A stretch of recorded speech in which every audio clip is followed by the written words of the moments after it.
Hi, I'm Movie Man. I'm an octopus that reviews movies, and today's review is going to be on.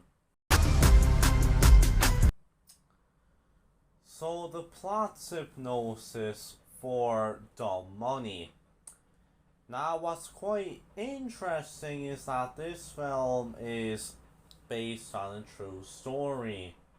Um, this happened like 2 years ago, in which a bunch of users from the Reddit forum or slash Wall Street bets started basically buying the GameStop stock, um, and which therefore caused the stock to rise, and they put the squeeze on some hedge funds who predicted that GameStop shares would fall. Um, so that's basically what you need to know about the film. And of course, as I mentioned, this film is based on a true story. And what's quite interesting is that this actually happened only about 2 years ago.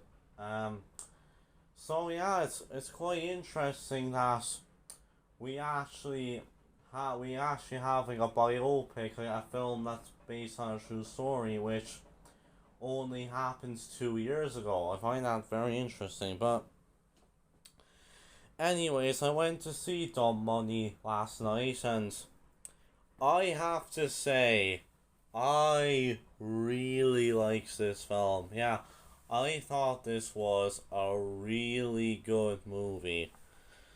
Um, like the cinematography in this film is very good. I think the film is shot very well. The editing in it is quite solid. I think the film's edited very well.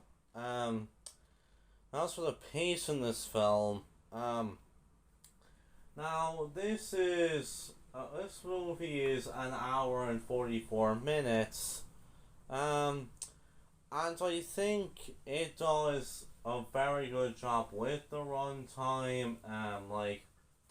It doesn't rush through the runtime. It doesn't drag either. It pretty much it introduces you to all the characters. It shows you their lives, and it goes into how the whole thing begun and stuff. I thought the pacing in this film was very good. Um, the fact that this movie is literally only just a minute longer than The Expendables 4, and yet it did a way better job with its pacing, is just really saying something. But anyways, the sounds and music in this film is very good. There's a lot of recognizable tracks in it. Which you'll definitely recognize. But I think the score in this film, it's not like I don't think it's absolutely amazing, but I think it is definitely a solid enough score. Um, so the sound and music in this film is quite solid. Then we have the characters. Now, there's a good amount of characters in this film. And basically the main protagonist of this film is Keith Gill. And I gotta say, I really enjoyed Keith as a character. Like I thought he was very entertaining. I thought he was a very likable character as well. With it shows his family life. With his wife and his baby.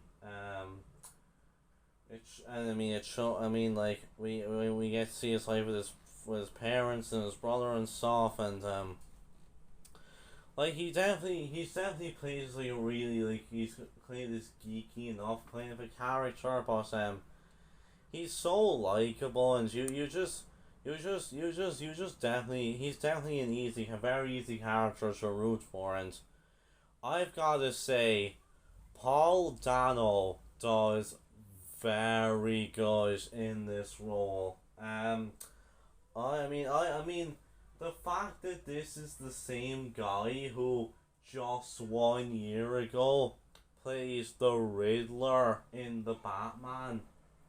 It's definitely quite a different role, but well, I mean, both of them do like their live streams and talking to their followers and stuff, but yeah, I gotta say, Paul Dano did a really good job as Keith. He carried the movie brilliantly, and of this cast, he was definitely the standout. Um, we also see his wife in the movie, Caroline, and I thought she was quite a good character as well. I thought she was likable. I liked how she supported her husband, and I thought Shailene Woodley did a solid enough job. Um, we have his brother as well, Kevin, who was played by Pete Davidson, and like I gotta say, Kevin is a very good character. Like, say what you want about Pete Davidson, but I thought he was very good in the role. I thought he made for like he's probably the funniest character in the whole film. Like, he definitely delivered some of the film's best laughs. And I loved his chemistry with Paul Dano. I thought it really sold the show.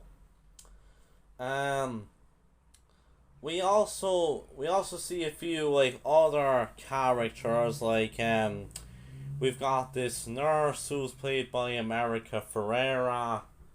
Um, we've got Anthony Ramos who's basically this GameStop employee. We have these two college students who are played by Myhala Herrold and Talia Ryder. I thought all these characters were very good as well. I thought the film did a good job focusing on all of their subplots, seeing what all their lives are like, and I love how it's all added into the main plot. All was done very well. So I thought these characters were honestly very good. And then we have the four hedge fund assholes who are played by Nick Offerman, Sebastian Stan, Seth Rogen, and Vincent D'Onofrio. And I thought all of them were very good in their roles. Like, they definitely did a very good job playing these rich assholes, and like I mean, and like they did a very good job at making you like pretty much hate their guts and making you root against them. I've gotta say, there is nothing more satisfying than watching rich people lose. But I thought the four of them were very good though in their roles. Um, so the characters in this film were very good. I thought the cast did a very good job with their respective roles, especially Paul Dano was without a doubt the standout. He carried this film very well.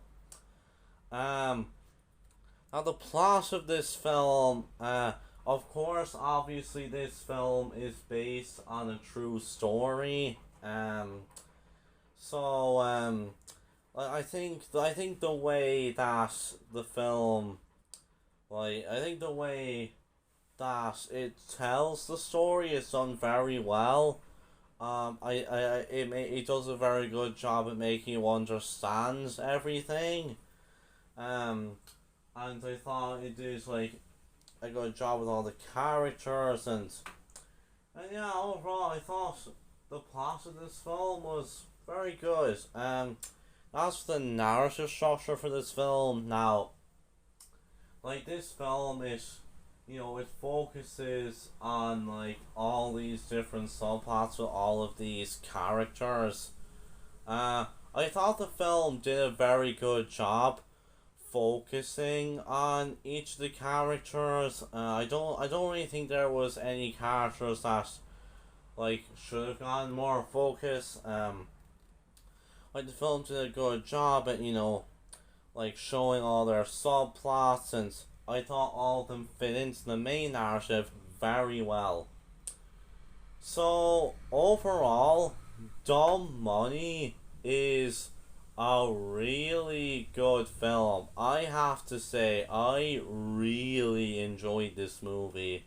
Like I mean, it did a great job focusing on like all the characters and like focusing how they all fit into the story. The cast were great in their roles, especially Paul Dano.